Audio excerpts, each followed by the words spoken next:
So, this is Hong Kong. Ayan guys, ang daming tao. Alright, tawid muna tayo guys. Ganda guys, oh. Very vibrant ang Hong Kong.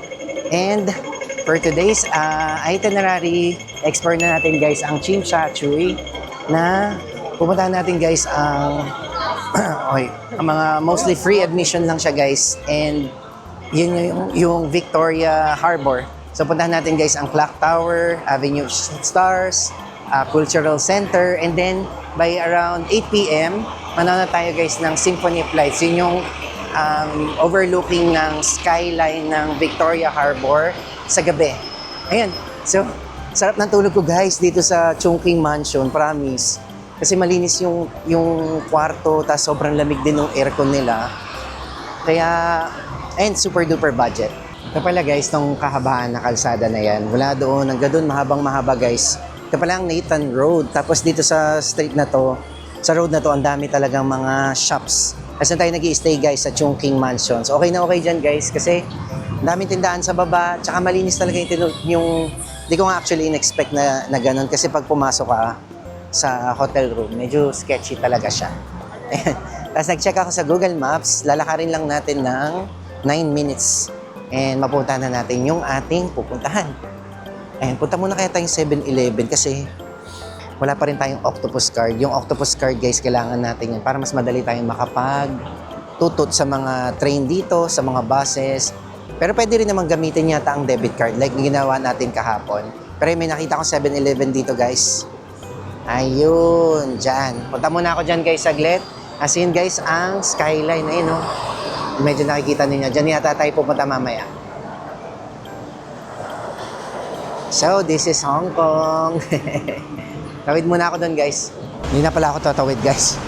Hindi pa naman natin kailangan ng octopus card ngayong araw na to. So, diretso na natin guys. And pag may nadaanan tayo guys na mabibili makakainan, mas feel ko guys na yung street food, yung ganun. Sana meron dito banda. Pero ito na siguro yung cultural center. Let me check. Ito siya guys, tingnan nyo. Ganda no? Ito yung dulo ng Nathan Road. Sa pinagalingan nating hotel. Okay, hindi tayo. Susundan ko lang guys si Google Maps. Tatawid kaya. Okay, let's go. Ganda guys. Sobrang alive ng Hong Kong, no? Very lively ang vibe. So, gugutom na rin ako guys. Wala pa akong kain, wala pa akong kape. Kasi nga excited tayong lumabas. Sarap din na naging tulog ko talaga kaya medyo energized tayo for today's video. So yun guys, yung kanina natin nakita yung para may pabilog, yun yung hindi pala, museum, yun yung museum. Tapos ito ang Cultural Center, Avenue of Stars, Clock Tower. Magkakatabi lang sila guys. And sobrang nauuhaw na ako. Wala pa akong kain, wala pa akong tulog. Ito pala guys yung Cultural Center. Ito na mismo. Mamaya puntahan natin yan guys.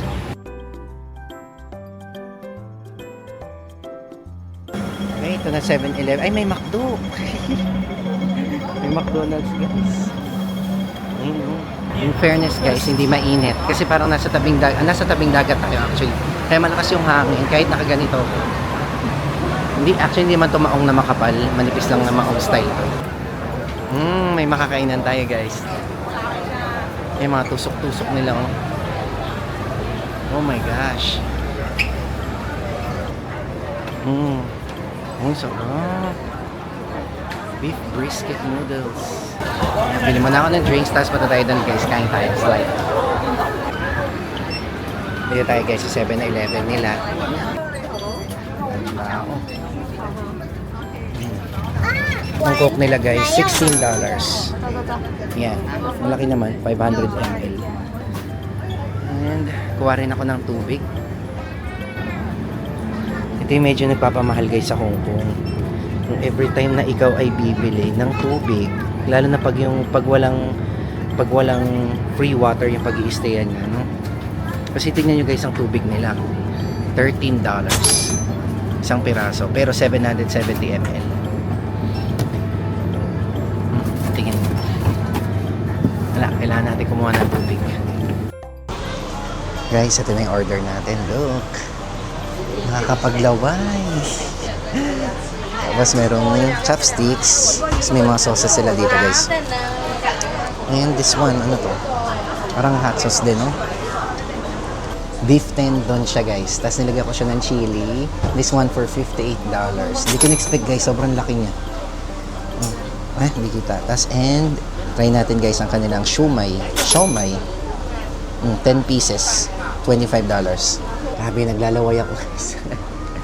Maglalaway tayo for today's video. Okay. Kain muna tayo, guys, saglit lang. Tapos, tsaka tayo maglakad para may energy tayo.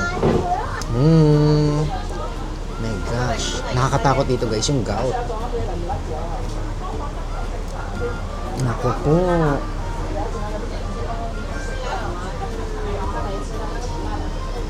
Wow. Ang lambot. Grabe. Gawin full trip, guys.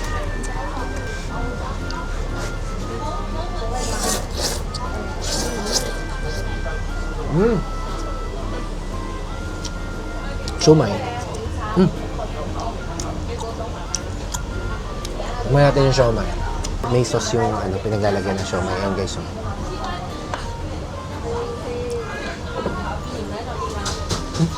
Kakaiba. Ang sarap. Meron lasang siomai, guys.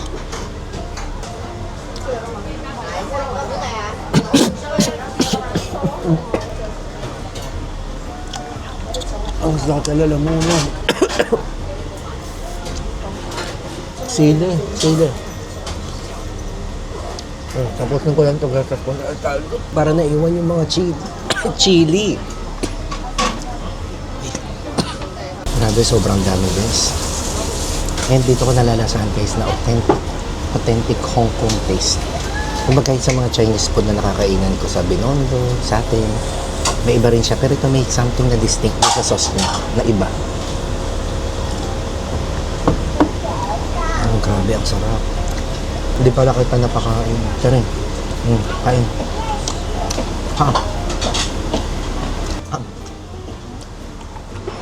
Grabe, busog ko, guys. Pinilit ko na lang talaga yung siomai, hindi ko na naubos. May natira pang 4. Ayun, kung magagawi kayo dito lang siya sa tapat ng Cultural Center. So, yung building na kulay brown, yan. Ito siya, guys. Starlight Convenience Store. Sabi niya 7-Eleven. Ay, tara na, guys. Muna na tayo. Unahin na lang natin yung Cultural Center kasi pag nagdilim na, baka wala na tayong makita. Tatawid lang. Dito lang din naman siya sa tapat. Ito siya, guys. Ayan, nasa na? Ayan, guys. Ayan, guys, ito ang Cultural Center. Pero hindi tayo papasok sa loob, guys. Ang pinupuntahan kasi talaga ng mga tao dito, ito mismo. Ayan, yung iconic walls ng Cultural Center. Ayan, guys, oh. Diba, ang ganda? Ayan, natin sila ate kung paano yung pag-picture. Kasi hindi ako marunong mag-picture, eh. Ayan. Hi guys, ito yung effort, guys, oh. Di ba? Hindi ako marunong mag-picture. Pinagtatawanan ako kanina ni ate na dumaan. Ayan siya, guys, parang ganyan niya. Kita niyo, di ba? Ang ganda ng background. Ayan. Effort, guys. Kasi ko sanay sa mga picture-picture. Ayan, parang ganyan siya, guys, oh. Marunong ako mag-picture, dapat ang mga emote mo pag ganyan, oh. Yung mga pag ganyan. Mga may pa-side view, ganyan. Tapos candid. Ganyan. Hindi ako marunong. My God, di ako marunong mag-picture. Ala. Ano ba yan? Hayaan mo na. Ay, my gosh. Wala, puro mukha ko na lang talaga. Hindi talaga ako pwede, guys, pang-picture. Sa totoo lang. Nung binili ko nga itong tripod, nagdadalawang isip ako. Kasi hindi talaga ako nagpipicture. Oh my gosh, ang ganda. Ito, guys, ang Victoria Harbor. Victoria Skyline. Pero mamayang gabi, dito yung maraming ilaw. Nanonood tayo ng Symphony of Lights.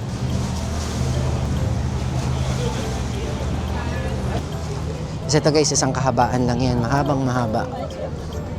Hindi ko alam tawag Victoria Harbor or Chimsachui Harbor. Ayan, Cultural Center. Ito pa rin tayo guys. Ayan. Ay, ito na pala yung clock tower guys. Pero mas maganda dito, alam ko pag gabi. Ayan. Pag mag-isa ka ganun, pero pag solo ang ganda oh. So ito yung mga free spots na pwede mong puntahan pag nasa Chimsachui ka. Tapos pwede ka rin yung, hindi na ako nag-rent nun yung pwede ka mag-cruise, yung boat. So sa Klook, marami kayong mabibiling ganong activity. Ito siya guys, yung parang sasakay ka sa yacht, ganyan. Tapos may mga oras yan guys, merong hapon na cruise, meron yung 8 p.m, yung during Symphony of Lights. Meron din naman yung gabi. Ganyan, kasi maganda talaga dito guys pagka gabi. Ayan. Yan yung mga boat. Daming tao. Yan pa guys, may mga stalls. Bili tayo ng ice cream, no? Or something sweet. Ano to? Sino ka? The Hong Kong Film Award statue. Dessert. Bango. Ito yung naaamoy ko guys.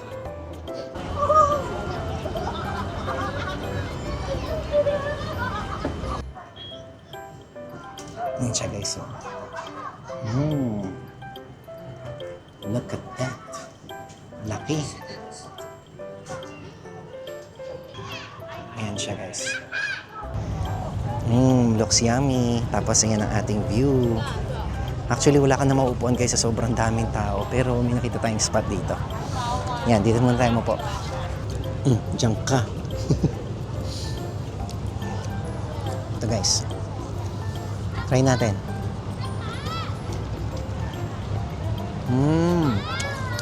Ala. Kala ko may laman siya sa loob. Wala pala guys. Oh. Nothing. Lasa siyang normal na waffle na malambot na malutong yung labas. Bagay sa kape. Hindi rin matamis masyado. Masarap naman. Kala ko ba busog ako? Hindi pala.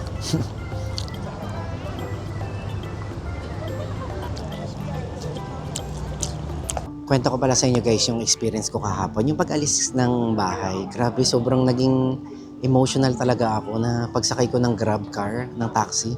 Medyo teary-eye ako guys. Yung pakiramdam ko kasi simula nung nag-Japan nung February, sabi ko agad magbo-book na ako ng next country. Pero syempre inisip pa rin natin yung mga budget, ganyan. At the same time, may humahad lang sa akin. Alam mo ano yung humahad lang? Kung kaya ko ba siya talagang gawin? Kung kaya ko ba siyang, hindi yung kayang i-sustain lang Yung pagsusustain kasi, pwede mo siyang, sa akin pwede mo siguro siyang gawan ng paraan. Pag-iipunan mo, pagpaplano ka mabubuti para makapunta ka ng ibang bansa, budget, mga ganyan. Pero yung, what I mean is, kung magagawa mo ba siya, makakaya mo ba siya, malaking bagay kung gusto mo talaga yung ginagawa mo.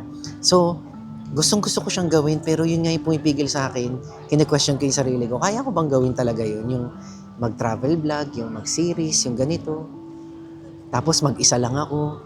Kaya nung nakasakay ako ng grab car, guys, papunta ng airport, grabe. Mixed emotion talaga na sobrang excited ko. Tapos kinakabahan ako all throughout. Tapos medyo natitiri-ay ako. Ang arte, di ba? Pero totoo yun, guys, promise. Yun ang nararamdaman ko. Kasi nga, magda-doubt ka sa sarili mo kung kakayanin mo di ba? Pero yun pala guys, malalaman mo na kaya mo rin minsan doon mo lang malalaman unless itry mo siya. So, might as well try. Wala namang mawawala. Kasi pagka tinry mo mag-ibang bansa or pumunta ka sa lugar na, alam mo hindi ka komportable, doon mo lang din talaga malalaman na kaya mo, no? So yun, I'm so happy talaga. And so tinatamad na rin talaga. Tinatamad na ako guys pumunta sa Avenue of Stars. Pero dito lang naman yun guys. Kasi ang sarap ng upo ko talaga dito. Ayan, nagsisimula na guys umilaw yung mga umiilaw na. Ayan. Oh, di ba? Ang ganda agad guys. Mamaya, abang lang tayo dito guys. Pero sige, tayo na muna tayo. Tapos, kati ng ilong ko. Punta tayo na Avenue of Stars. Napaisip din ako guys, sayang talaga yung tripod. Baka may gusto sa inyo guys bumili. Nakakatawa, tinry ko talaga magpicture. Naglalakad ako guys, try ko i-flash sa screen or baka naisama ko na dun kanina. Mukha akong engot. Guys, ito ang K11 Musea. Ang ganda ng kanilang mood guys at pang mayayaman. Louis Vuitton, Cartier, tama ba? Cartier? I don't know. Gucci. Ayan. Perfect time tayo guys kasi ang oras ngayon ay 6:55 PM. Tapos ang sabi nila, paunahan daw kasi ang pwesto dito guys. Pag magsisimula na yung Simpreneur flights ng 8 PM yung show. So dapat siguro mga 7:30, 7:45 pwesto na tayo dito. Sarap ng hangin ito guys. Sana makapwesto tayo sa ganito. Ayan o. Yung mga chairs. Look at that. Ito na si Bruce Lee guys. Ito na palang Avenue of Stars. Okay. So may Starbucks dito. Ang tao. Ayan si Bruce Lee guys. Dito sa Avenue of Stars. Ayan ang mga hindi ko kayang gawin guys. Na pagpipicture, mga ganyang eksena. Galing nila kuya magpicture. Sana all. Wow guys, ang ganda na dito. Wait lang, nandoon. Iba na. Okay guys, 8 PM na. So,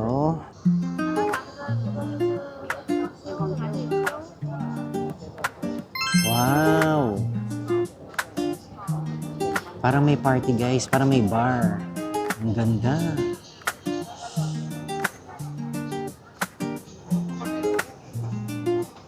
Look at that view guys. Mapapa-thank you Hong Kong ka talaga, no? Ganda. Perfect.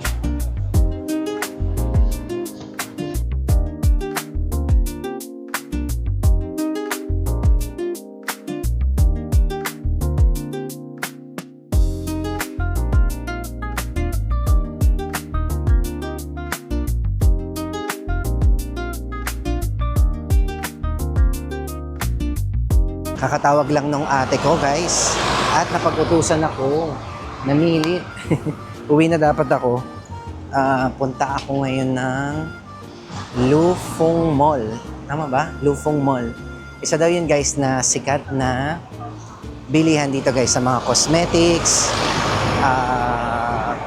supplements, mga beauty products, ganyan. Check natin. Kasi from here, dito sa Cultural Center, ano lang siya guys, 100 meters away. Yan, nilakad ko lang yung tapat mismo ng Cultural Center ito. Tapos doon sa dulo, intersection siya. Kakanan ako dyan guys. Meron daw dito yung coffee ko na Chinese version. Natikman ko rin siya guys, masarap siya. Tapos meron yung mga pabango, like yung eklat, yun yung gusto niyang pabili. Actually, hindi pabili, pasabay. Ate, bayaran mo to Okay, tawid na tayo. Sa mga gusto magpasabay, tara na. Ito guys, ang Lufeng Mall. Para siyang drugstore, no? Pag sa mga Japan. Ayan, tignan nyo guys, ang daming namimili. Diba? Okay, pasok tayo dyan. So yan guys, ito yung mga price. I-compare nyo na lang guys, no? Sa mga nag-Japan or magja-Japan, dito, itong Biore na to, nasa $56. Hindi ko alam kung magkano sa Japan, no? Ito pa guys. $48. Ito. Sikat na sikat guys. Anessa. $78 siya sa Hong Kong guys. Alright. Yan. Sa mga may hilig sa skincare. Ito guys. Yung Kiana Rice Face Mask. That's $42. Nakita ko na guys. Ate. Ate, nakabungad na pala dito. Ayan Ito siya ayan. $215, 100 ml. $145, 50 ml. Yung ano lang, maliit lang. This one. Okay. $145. Kasi ito na rin pala yung CK. Kano yan? I-convert mo na lang. 45? Oo. 145 HKD to PHP. 1,100. Wow. Ang mura nga. Eklat siya guys, yung eklat. Pakita ko mamaya. Tapos yung CK1, ayan oh. So yung CK1, 1,000 pesos guys ang 100 ml ng CK1. Ang ano te? Anong iaano mo? Yun nga, S-Class lang. O yun lang, okay. K1 pa. Ito pa guys, oh. Elizabeth Arden is $103 guys. 100 ml. Wow! Bili na kayo guys. Wala, bibili na ako guys. Wala na. Bibili na rin ako. CK1 yung bibilin ko. Tapos yung sa ate ko, Eklat. Tapos sa mama ko, Elizabeth Arden. Let's go! Ito pala guys, hindi pala coffee ko yung pinapahanap niya. Nescafe Tarik. Yan, masarap daw yan. So, kuha tayo ng isa sa kanya and isa para sa atin. Ayan. 3-in-1 siya guys. And that's for $34. Talagang kumukuha na ako. Wala akong planong bumili ha. Kaso wala na, nandito ka na. Dire-diretso na lang talaga yung lagay. Ay, nakakabudol dito guys, malala. Ito pa guys, oh, Joe Malone. Nasa $328 guys. Ayan oh. Yung maliit na size to ah. Yung medyo medium na, nasa $568 guys. Wow. Budol talaga. Yan pa oh. Encanto Charms. Yan. Ba't parang amura naman ito mga pabangong to? $200. Saan? Ah, this one. Yeah, got it. Thank you, thank you. Guys, in fairness, mababait naman ng mga taga Hong Kong. Dito ha, mababait. Lahat ng mga tinatanungan ko, mababait sila. Wala nagtataray guys. Ito pa guys, oh. NARS. Yung kulay black. That's $175 for 10 grams. Tama ba? Napakamura rin ng Adidas na pabango guys. Pang pasalubong, $68. Ito, Charlie, $42. Marami ring mura, no? Kaya talagang, mag-iingat ka nga lang talaga. At pag mahina ang iyong loob, talagang mapapagastos ka.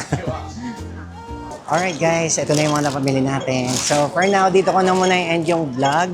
And sa mga susunod na araw, may pupunta pa tayo like yung Victoria Peak, yung Peak Tram, tapos yung Ngongping Village, yung merong cable car, tapos explore din natin ng Central Hong Kong. So yan, sana nag-enjoy kayo guys sa video na to, sa trip natin na to. And kung di pa kayo nagsusubscribe sa channel ko, please don't forget to subscribe. Malaking bagay para sa akin yan. Plus, of course, maging updated kayo sa mga susunod nating videos. Most especially dito sa Hong Kong. Ayun guys, uwi na muna ako. Ano lang siya, 5-minute walk. Tapos makakabalik na tayo ng Chongqing Mansions. Ayan, thank you very much guys. And hope to see you in my next video. Bye-bye!